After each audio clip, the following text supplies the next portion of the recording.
जी हाँ दोस्तों, एनडीए से अलग होंगे नीतीश। हाँ, फिर से सुनिए, बीजेपी से, मोदी शाह से रास्ता अलग करने जा रहे हैं नीतीश। और जैसे ही आया मामला दिल्ली से पटना तक, बीजेपी में बेचैनी मची, हलचल। नीतीश ने खोल दिए पत्ते, रख दी बड़ी शर्तें। साहब को मानना ही पड़ेगा, नहीं तो साहब हाथ जोड़ लें, जाने दीजिए। बताएंगे दोस्तों आपको पूरी खबर, पूरा मामला, पूरा माजरा। आखिर नीतीश क्यों नाराज हो गए, आखिर नीतीश क्यों बीजेपी का साथ छोड़ने को कहने लगे, आखिर नीतीश का दल क्यों एनडीए से अलग होने को कहने लगा, आपको बताएंगे दोस्तों। आप द राजनीति का विशेष सेगमेंट देख रहे हैं, मैं हूं आपके साथ यासूब रजा। दोस्तों सबसे पहले, अगर नीतीश ऐसा कर लेते हैं तो बिहार सरकार समझिए डामाडोल, डगमगाएगी, क्योंकि देश के सियासत में एक बार फिर हलचल तेज है। और ये हलचल तेज करी है वही नीतीश कुमार, जिन्होंने अक्सर बीजेपी की मुसीबत बढ़ाई है। बीजेपी के लिए अक्सर वो एक तरह से परेशानी का सबब है। या तो नीतीश को सुनिए या तो फिर झेलिए। दोस्तों, बिहार के मुख्यमंत्री नीतीश कुमार और उनकी पार्टी जनता दल यूनाइटेड एक बार फिर सुर्खियों में है। सवाल आपको बताएंगे किस बात से लेकर नाराजगी है। उससे पहले बिहार में आपने देखा बड़े छोटे की जो लड़ाई थी किस तरह से खुलकर सामने आई। पहले तो शाह साहब ने खुद कहा कि भाई विधायक दल तय करेगा मुख्यमंत्री कौन बनेगा। हालांकि बिल्कुल इसमें कोई दो राय नहीं थी, नीतीश का नाम सबसे आगे था, दावेदारी उन्हीं की थी। बावजूद उसके विधायक दल तय करेगा। इसके अलावा नीतीश का नाम किसी रैलियों में नहीं लिया गया कि मुख्यमंत्री वही होंगे, खुले तौर पर ऐलान नहीं हुआ। और जब खैर नीतीश ने अपने आप को साबित किया, और उसके बावजूद बहुत सारे ऐसे जेडीयू में नेता कार्यकर्ता जिन्हें पार्टी से बाहर का रास्ता दिखाया गया, जिन्होंने बीजेपी को सहयोग किया चुनाव में, नीतीश ने एक्शन लिया। फिलहाल नीतीश भाप चुके हैं स्थिति। बीजेपी चाहती है कि चलो अब आराम करेंगे, लेकिन नीतीश सड़कों पे हैं, तीसरा दिन यात्रा कर रहे हैं, अपने आप को बता रहे हैं भाई फिट है एकदम, संदेश दे रहे हैं अभी उम्मीद मत करो, अभी मैं ही हूं। और बीजेपी चाहती है अपने सपने को पूरा करना, नीतीश को कद को छोटा करना, नीतीश के कद को। गृह विभाग ले लिया गया, नीतीश ने कुछ नहीं बोला। स्पीकर कुर्सी भी बिहार से ले ली गई, नीतीश ने कुछ नहीं बोला। और लगातार अब 10 विभाग का बंटवारा होना है, उस पर भी बीजेपी हावी होना चाहती है। नीतीश कह रहे हैं नहीं साहब ऐसे कैसे होगा। दोस्तों कुछ ऐसी खबर, ऐसी बातें होती हैं जो अंदर अंदर ही वो निकल नहीं पाती है, ना तस्वीर निकल पाती है, ना उसको पेश करने वाली चीजें निकलकर सामने। लेकिन सच्चाई ये है, नाराजगी तो है, मनमुटाव तो है। और एक बार फिर अब जेडीयू ने खुलकर एनडीए के सामने शर्त रख दी। मामला क्या आपको बताएंगे। और सवाल यह भी नहीं कि पश्चिम बंगाल में चुनाव अब कौन जीतेगा, सवाल पश्चिम बंगाल का है और तभी बात बिगड़ी है। बिहार विवाद तो है ही है और वहां बीजेपी को हर बार झुकना पड़ रहा है, नीतीश हावी हैं। लेकिन अब बिहार, चूंकि नीतीश कुमार अपने संगठन को मजबूत करने के लिए आगे बढ़ रहे हैं। बिहार जहां बीजेपी चाहती थी हटाना, नीतीश एक्टिव है। और सिर्फ अब बिहार तक नहीं, बिहार से आगे, क्योंकि केंद्र की सियासत में भी, दिल्ली में भी नीतीश का योगदान है, नीतीश के सांसद हैं। तभी मोदी 3.0 सरकार चल रही है। अगर खींच ले, उधर भी गिरेगी, इधर भी गिरेगी। और एक बार फिर अब नीतीश कुमार बिहार से निकल के पश्चिम बंगाल। सवाल ये नहीं कि पश्चिम बंगाल चुनाव कौन जीतेगा कौन हारेगा, सवाल यह कि एनडीए की एकता क्या महज अब दिखाने की है या दरकने वाली है। क्योंकि जो खबर सामने आ रही है वो सीधे सीधे एनडीए के अंदर उठते असंतोष की ओर इशारा करती है। पश्चिम बंगाल में जहां टीएमसी भारतीय जनता पार्टी को चुनौती दे रही है, एक बार फिर चौथी बार सत्ता में आने के लिए बेताब है, बेकरार है, बीजेपी की साजिशें हैं, सत्ता का खेल है, ईडी का एक्शन है, लेकिन ममता बनर्जी का तेवर अकेले भारी पड़ रहा है। लेकिन नीतीश के इस कदम से ममता बनर्जी को फायदा होगा, बीजेपी के लिए वहां दोहरी मुसीबत शुरू हो जाएगी। दरअसल दोस्तों सीधा राजनीतिक मुकाबला, और अब इस मुकाबले में जेडीयू की भी एंट्री हो चुकी है। बहुत सारे दल, तेज प्रताप भी कह रहे हैं लड़ेंगे हम, एमआईएम भी कह रही है हम लड़ेंगे, लेकिन वो अपनी चीजें अपनी जगह। लेकिन नीतीश कुमार वहां जाएंगे बंगाल चुनाव लड़ने।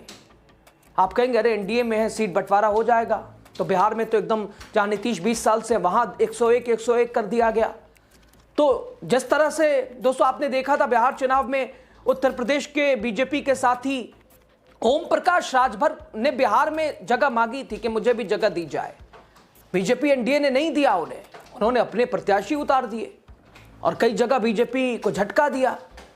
अब ठीक यहां बंगाल में वैसे ही होने जा रहा है। पटना से लेकर कोलकाता तक राजनीतिक सरगर्मियां तेज है नीतीश के इस कदम से, जेडीयू की इस कार्यशैली से, कार्यप्रणाली से। दोस्तों, नीतीश कुमार अपने पार्टी को रीस्ट्रक्चर करने वाले हैं। सूत्रों से मिली जानकारी के मुताबिक नीतीश कुमार बिहार विधानसभा चुनाव के बाद से ही लगातार प्लानिंग कर रहे हैं और मार्च में दिल्ली में होने वाली जेडीयू की अब कार्यकारिणी बैठक भी होने वाली है और प्लान उसमें एकदम एक्टिव कर दिया जाएगा। फेरबदल के साथ साथ यह भी कहा जा रहा है कि निशांत कुमार की एंट्री भी हो सकती है, उस पर भी मोहर लग जाएगी। यानी संगठन को मजबूत करने में नीतीश डटे हुए हैं। और दूसरी तरफ पार्टी से बिछड़े हुए पूर्व केंद्रीय मंत्री आरसीपी सिंह भी अब जेडीयू में, यानी मजबूती का जो भरोसेमंद थे नीतीश के, अब फिर आ रहे हैं। तो इस सवाल का जवाब, आखिर आरसीपी सिंह क्यों आ रहे हैं? अगले महीने बैठक होगी, कार्यकारिणी बैठक, क्या कुछ जेडीयू करने वाली है? अभी नीतीश यात्रा क्यों कर रहे हैं? दोस्तों, बीते दिन बिहार में दही चूड़ा भोज में पहुंचे आरसीपी सिंह ने कहा था, नीतीश बाबू के साथ 25 साल से मैं हूं और मैं जितना समझता हूं उतना कोई नहीं समझता। जेडीयू ज्वाइन करने के सवाल पर उन्होंने कहा कि वक्त बताएगा। और अब पार्टी, अब जेडीयू अपने आप को रीस्ट्रक्चर कर रही है। कहा जा रहा है कि आरसीपी सिंह की जेडीयू में जल्द वापसी होगी, उन्हें जिम्मेदारी भी दी जाएगी। इधर दूसरी तरफ पश्चिम बंगाल विधानसभा चुनाव से पहले एनडीए की एकता पर सवाल उठ रहा है। भाजपा की सहयोगी पार्टी जनता दल यूनाइटेड अब बंगाल में अलग सियासी पहचान बनाना चाहती है, बिहार से बाहर निकलना चाहती है। सूत्रों के मुताबिक जेडीयू ने एनडीए के अंदर सीटों को लेकर बातचीत शुरू कर दी है, लेकिन यह भी बिल्कुल तय है, पॉइंट इसे करने का है कि अगर सहमति नहीं बनी तो पार्टी 20 से 25 विधानसभा सीटों पर अपने उम्मीदवार अकेले उतारेगी। तय है, अगर एनडीए ने 20 से 25 से 30 सीटों पर जगह नहीं दी, नीतीश अकेले कूदेंगे। यह फैसला सीधे तौर पर भाजपा के लिए बड़ा झटका माना जा रहा है। दोस्तों, पटना में हुई इस अहम बैठक में जेडीयू के राष्ट्रीय कार्यकारी अध्यक्ष संजय झा के साथ पश्चिम बंगाल इकाई के वरिष्ठ नेताओं ने विस्तृत चर्चा की है। बैठक में बंगाल की मौजूदा राजनीतिक स्थिति, टीएमसी की मजबूती, भाजपा के खिलाफ स्थानीय असंतोष के ऊपर खुलकर बातचीत हुई है। जेडीयू नेताओं का मानना है कि भाजपा की आक्रामक और केंद्रीकृत राजनीति बंगाल में जनता को रास नहीं आ रही है। बैठक में शामिल रहे जेडीयू के बंगाल राज्य महासचिव सुभाष सिंह, जिन्होंने पटना से लौटने के बाद मीडिया को बताया, पार्टी आसनसोल विधानसभा क्षेत्र की सभी 7 सीटों पर अपने उम्मीदवार उतारने की पूरी तैयारी कर रही है। 25 से 30 सीटों पर जेडीयू के उम्मीदवार उतरेंगे।